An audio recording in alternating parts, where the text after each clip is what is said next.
চাকরি না হলে আপনারা চা ঘুগনি বিক্রি করুন, এখান থেকে চাকরির থেকে অনেক বেশি পয়সা ইনকাম নাকি হয়। না, কথাটা কেউ বলেনি, কথাটা বলেছেন রাজ্যের মাননীয় মুখ্যমন্ত্রী মমতা ব্যানার্জি। আমি দেখেছি এখন ব্যাচগুলোতে ছাত্রীদের সংখ্যা প্রায় ৮০%। তার একটাই কারণ, ছাত্ররা, ছেলেরা তারা বাবা মায়ের মুখে দুমুঠো ভাত তুলে দেওয়ার জন্যে নানা রকম ছোটোখাটো কাজের মধ্যে যুক্ত হয়ে গেছে। তার ফলে সকাল ৮টায় বার হয়, আসে রাত ৮টায় ৯টায়, এবং পড়াশোনা করার মতো মানসিকতা আর তাদের নেই। কারণ তারা ভেবে রেখেছে যে 2016-র পর থেকে MA BEd ছেলেমেয়েরা একেবারেই ঘরের ভিতরে বসে আছে, সমাজের নানা রকমের তির্যক মন্তব্য শুনছে, তাদের বয়স চলে যাচ্ছে, কবে চাকরি হবে ঠিক নেই। ঠিক সেই সময় মাননীয় মুখ্যমন্ত্রী এই কথা বললেন যে ওবিসির জন্য নাকি সব চাকরি আটকে আছে।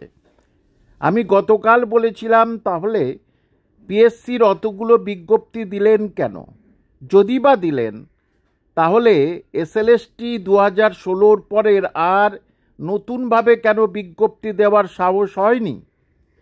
অর্থাৎ একজন রাজ্যের মাননীয় মুখ্যমন্ত্রী হিসাবে তিনি ছাত্রছাত্রীদের বা রাজ্যের পড়ুয়াদের, চাকরির পরীক্ষার্থীদের, যারা ভবিষ্যৎ জাতির মেরুদণ্ড হবে, তাদেরকে বলছে তোমরা এই ব্যবসাটা করো, চাকরি নয়। এখানেই রাজ্যের ছেলেমেয়েরা তো আরও হতাশাগ্রস্ত হবেই, এটা খুব স্বাভাবিক জিনিস। এবং জট খুলবে কি করে আপনারা বলুন তো? ওবিসিতে যা করেছে তাতে বিচারপতি পর্যবেক্ষণ, যে ধর্মের ভিত্তিতে কোনো রকম রিজার্ভেশন সম্ভব নয়, ধর্মের ভিত্তিতে রিজার্ভেশন হবে না। এবং SLST 2016 মামলা নিয়ে আপনারা দেখেছেন রাজ্যের তথা শিক্ষা দপ্তর তথা স্কুল সার্ভিস কমিশনের মুখে কুলু পেটেছে তারা। কারণ তাদের কিছু বলার নেই, তাদের কাছে কোনো রেকর্ড নেই, সব কিছু সিবিআইয়ের উপর মুখাপেক্ষী হতে হচ্ছে। আর সিবিআই যা বলছে তাতে প্রায় 12 থেকে 15 হাজারের চাকরি চলে যাচ্ছে।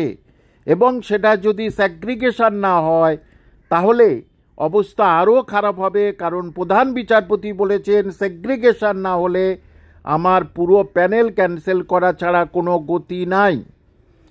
এবং তাহলে নতুন যারা জেনারেশন, নতুন যারা 2016-র পরে MA MSc BEd করেছে, তাদের জন্যে কি করছেন মাননীয় মুখ্যমন্ত্রী?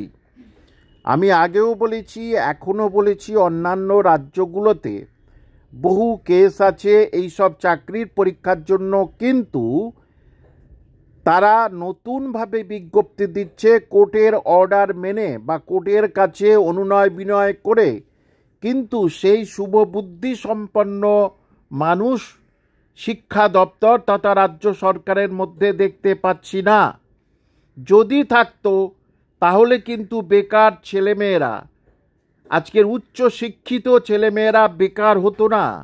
উচ্চ শিক্ষিত ছেলেমেয়েরা একটা 3,000, 4,000, 5,000 টাকা দামের কোনো পার্ট টাইমার বা 7,000, 8,000 টাকা দামের কোনো ফুল টাইম কাজ তারা করতে পারতো না।